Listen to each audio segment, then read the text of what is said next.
Hey everybody, get your boxing gloves on because Waffle House just released their own cold brew. So Waffle House is currently testing out this whole CPG, consumer packaged goods thing with a packaged cold brew. They're only doing it at select locations. I think there's only about 16, maybe even less than that, 10 locations in Georgia. I picked this up at the Chambly Dunwoody one, which is a very nice store, by the way, but I picked this up for $3.85 after tax. I would say that's about the same as other ready-to-drink products like Monster, Starbucks. Celsius is a little bit cheaper. Here is the packaging. It honestly is a nice can. It's sturdy, it doesn't feel cheap.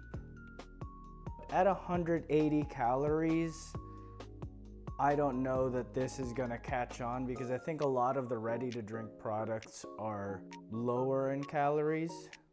But as far as ingredients, it's all relatively normal or natural, where they have the cold brew coffee, reduced fat milk, sugar, pectin, which I think is a fat stabilizer for canned goods, natural flavors, and sodium bicarbonate. So nothing super sciencey complex in this package, which I think hits with a Waffle House kind of vibe since they're a food first product and not a drinks manufacturer. So let's give this a try. So just we're on the same page.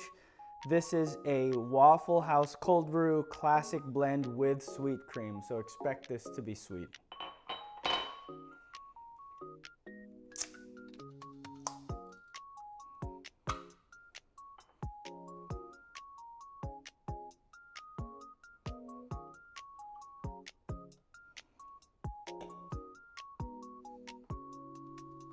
All right, so depending on who you are, this might already look too milky for you. Some people like their cold brews real dark.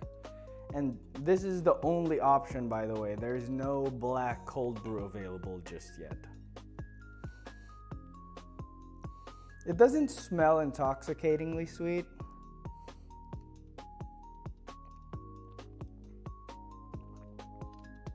All right, so this is one of those cold brews that's definitely milk first.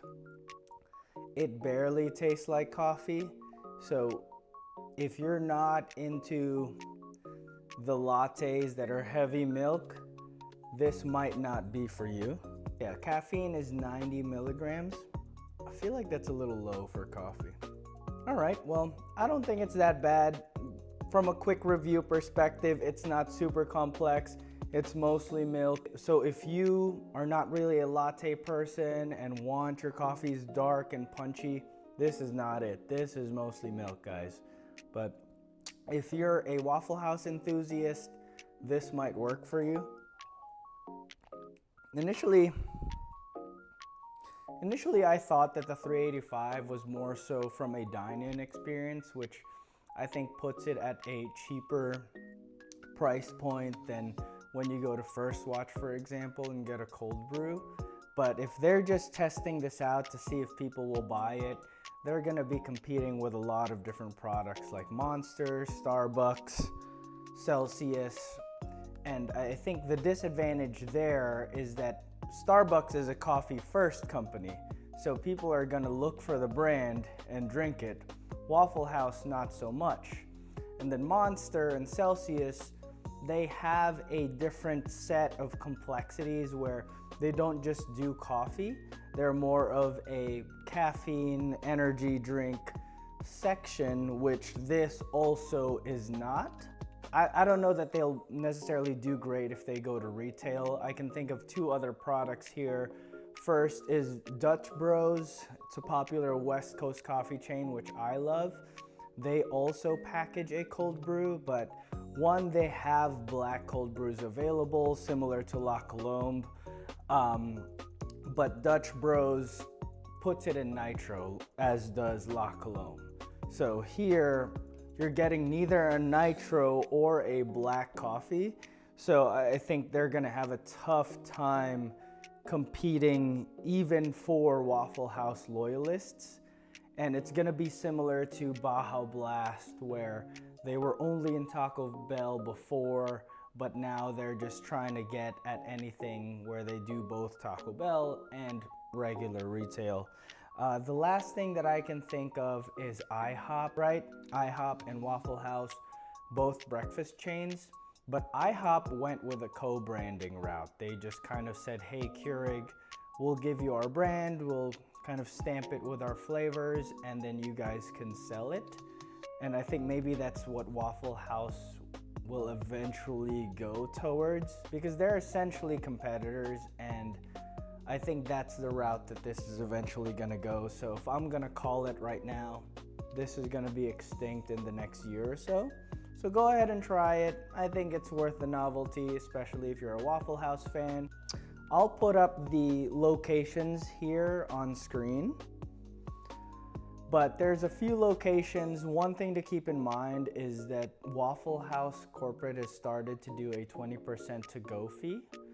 And when I ordered this, my cashier said that the coffee does not count for the 20%.